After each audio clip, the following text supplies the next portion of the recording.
제가 잠깐 기도하겠습니다. 살아계신 하나님 감사드립니다. 이 시간 우리가 하나님의 말씀 앞에 겸손한 마음으로 서서 하나님의 그 말씀을 경청합니다. 하나님 그 말씀이 우리 삶 가운데 심겨지고 또한 열매 맺기를 원하오니 우리의 삶을 변화시켜 주시옵소서. 예수님 이름으로 기도했습니다. 아멘. 네, 반갑습니다. 우리 옆 사람과 한번 인사하겠습니다. 잘 오셨습니다. 반갑습니다.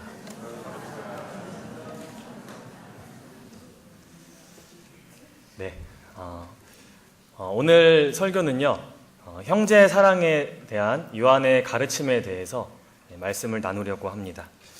여러분도 아시는 것처럼 저는 지금 이제 워킹 홀리데이 비자를 가지고 지금 여기서 살고 있습니다. 여기 계신 많은 분들이 저보다 워홀 선배님들이 되시는 걸로 알고 있는데, 여러분도 아시다시피 이제 워홀러들은 한 집에서 여러 가지 것들을 함께 공유하며 살아가고 있지 않습니까? 네. 그래서 워홀러 시절에는 재미있는 에피소드가 많이 있는 것으로 알고 있습니다. 네. 저 같은 경우는 주로 이제 냉장고와 이 식탁 위에서 재미있는 에피소드가 많이 벌어지는데요. 제가 굳이 자세한 얘기를 다 얘기하지 않아도 여러분들도 이미 다 경험을 하셨을 것이고, 또 그 반찬 하나 가지고 벌어지는 그 심리전과 이런 것들을 냉장고 안에 있는 이 반찬은 과연 누구의 것인가, 먹어도 되는 것인가 안 되는 것인가, 이런 것들에 대해서 여러분들도 다 많이 경험을 했을 거라고 생각을 합니다.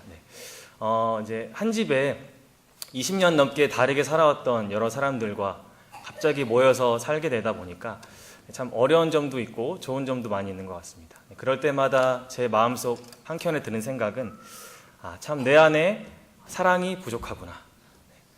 내가 이 사람들과 함께 살아가는데 이 사람들을 사랑하는 마음, 이 사람들을 이해하고 품어주고 용서하고 용서를 구하고 이런 마음들이 참 내 안에 부족하다는 것을 많이 느꼈습니다.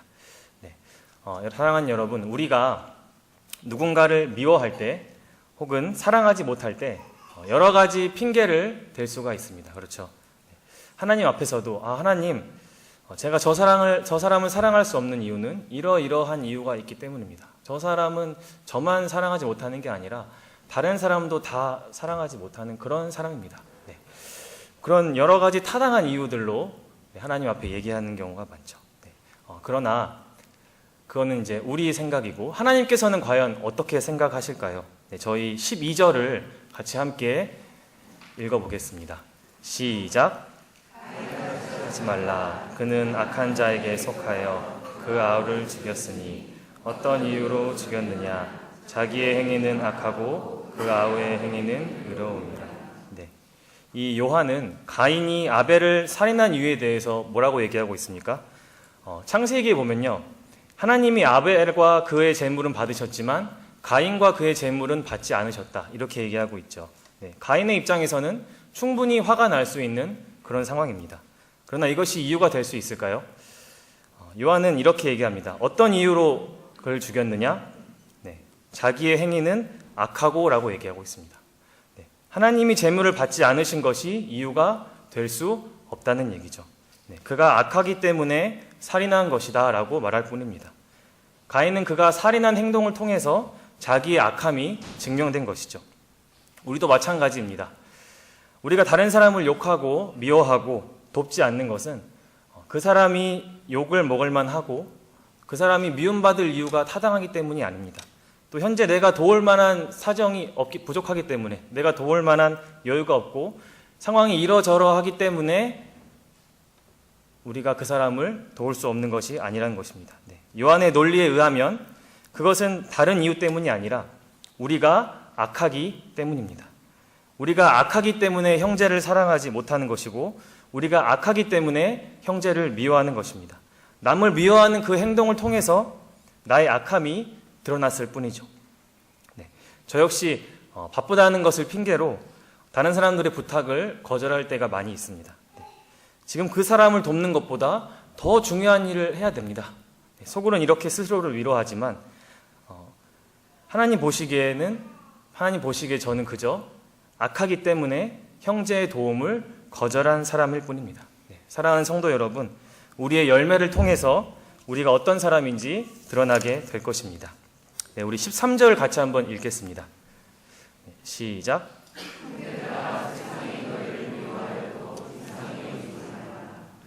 네, 갑자기 이 전체 맥락과 상관없어 보이는 구절이 등장을 합니다. 네, 요한은 11절에서 형제를 사랑할 것을 얘기했고 12절에서는 동생을 살인한 가인과 같이 하지 말라라고 얘기했습니다. 그런데 갑자기 13절에서 세상이 너희를 미워해도 이상하게 여기지 말라 이렇게 얘기를 하고 있습니다. 우선 여기서 말하는 세상은 하나님이 창조하신 우주가 아니라 사단과 악한 자들의 체계 아래 돌아가는 그런 세상을 의미합니다.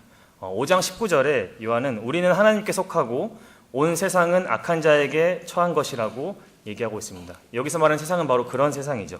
네. 세상에 있는 그 악한 사람들이 우리 믿는 자들을 미워하고 핍박을 하는데 어떻게 얼만큼 미워하느냐? 바로 12절에서 가인이 그 형제를 죽인 것처럼 우리를 미워한다는 말입니다. 네. 그런데 요한은 세상이 그렇게 우리를 미워해도 이상하게 여기지 말라고 얘기하고 있습니다. 왜 갑자기 이런 말이 나왔을까요? 바로 그 이유는 형제를 사랑하라는 맥락에서 갑자기 13절과 같은 내용이 등장한 것은 바로 16절과 짝을 이루기 위해서입니다. 우리 16절을 같이 한번 읽어보겠습니다. 시작.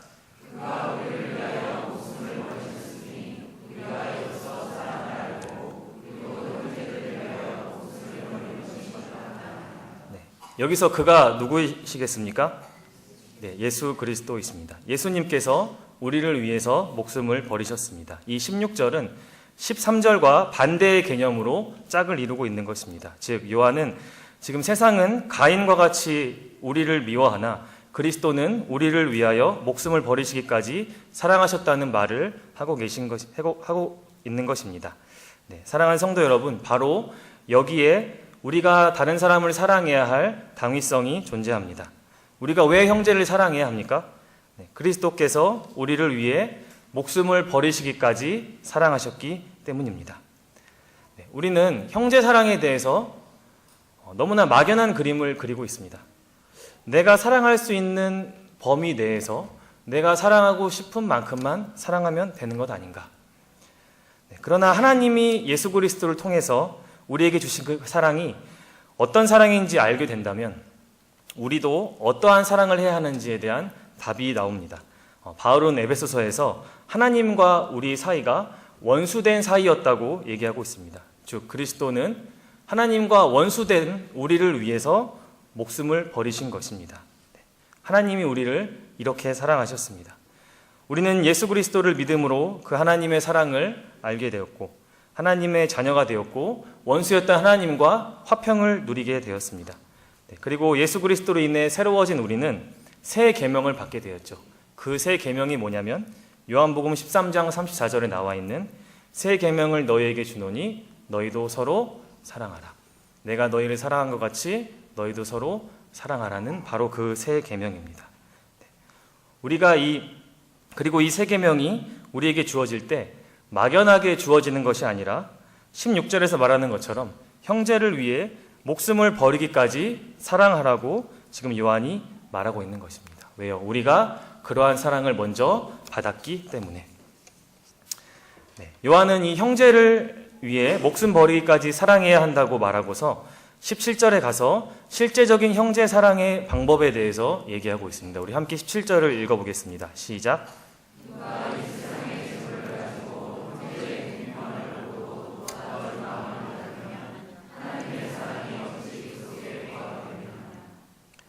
네, 세상 재물을 가지고도 형제의 필요를 돕지 않는 자는 세상 재물은 가졌지만 하나님의 사랑은 가지지 못한 자입니다.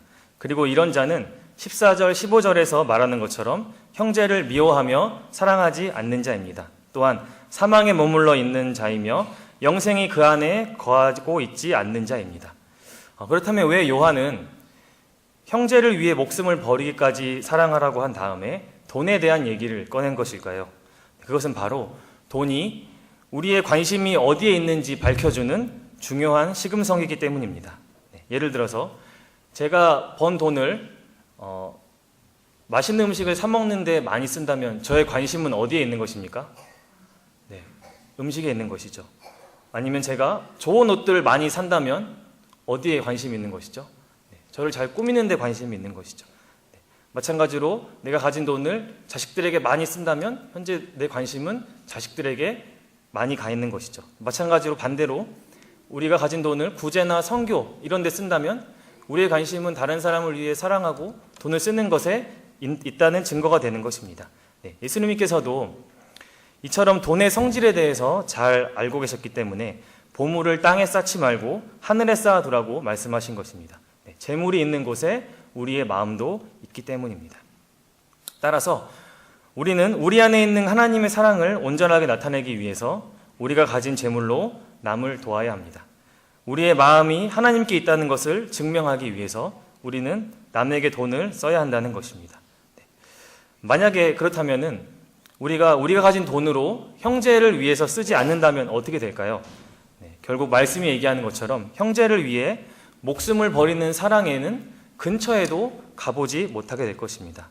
평소에 가진 돈으로 다른 사람을 위해 돕지 않는 자가 어떻게 돈보다 더 귀한 자기 목숨을 형제를 위해 내어줄 수 있겠습니까?